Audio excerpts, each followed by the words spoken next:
I'm Ian Adamson. And Danny Abshire. We've been running this morning and we were talking about good running form and natural running gait. If you're not a trained runner and you don't come from a trained background, you can get into so many bad habits. Overstriding, heel striking, leaning back with the upper body. We have to remember we're trying to move forward from A to B with gravity pushing down on us. Taking your shoes off, running across a nice grass surface, you'll notice that it's really not natural to strike your heel.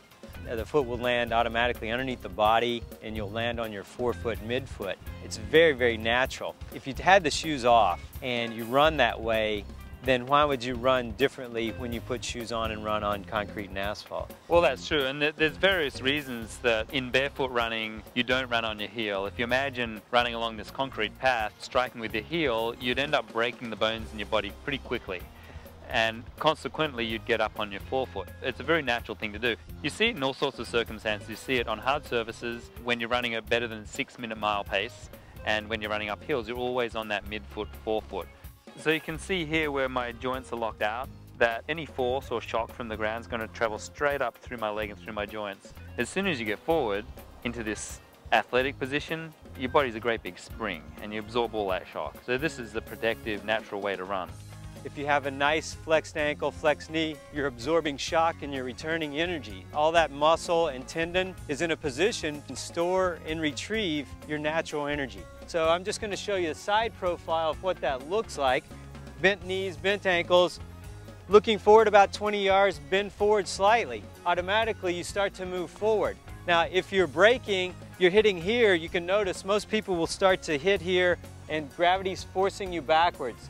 If you want to use gravity to your advantage, you get in here, you straighten up, you flex your knees, bend forward, feel that movement, that shock absorbency, and now just take off. When I'm out there running, it feels really natural to just run. I think about staying on my forefoot, being relaxed in the upper body, and a slight lean forward. And if you're out there and you're just thinking about those three things, the form just takes care of itself. It becomes very natural. When I get tired and I start to see the weaknesses in my form come out, it's generally leaning back, getting really tight in the shoulders. If I notice that and recognize that that's happening, I can rectify it by that slight lean forward, and then the running takes care of itself.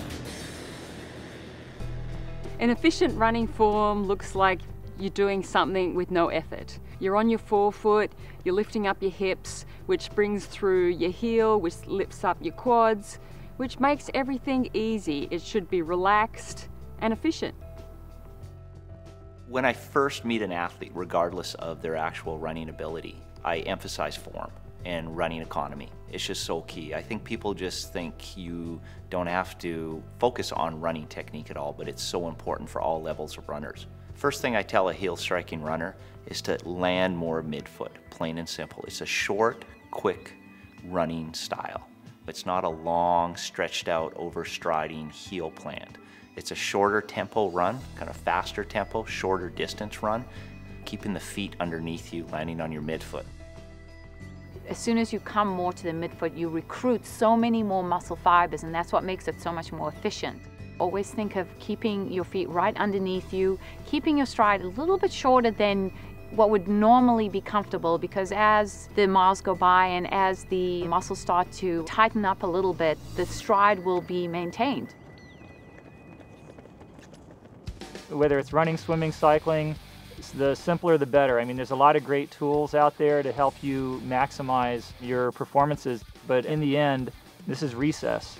I feel like every running shoe, and I've used every, technology that is available all the way up to now, coming up on 2010, and I haven't seen any change really in midsole technology up to this time.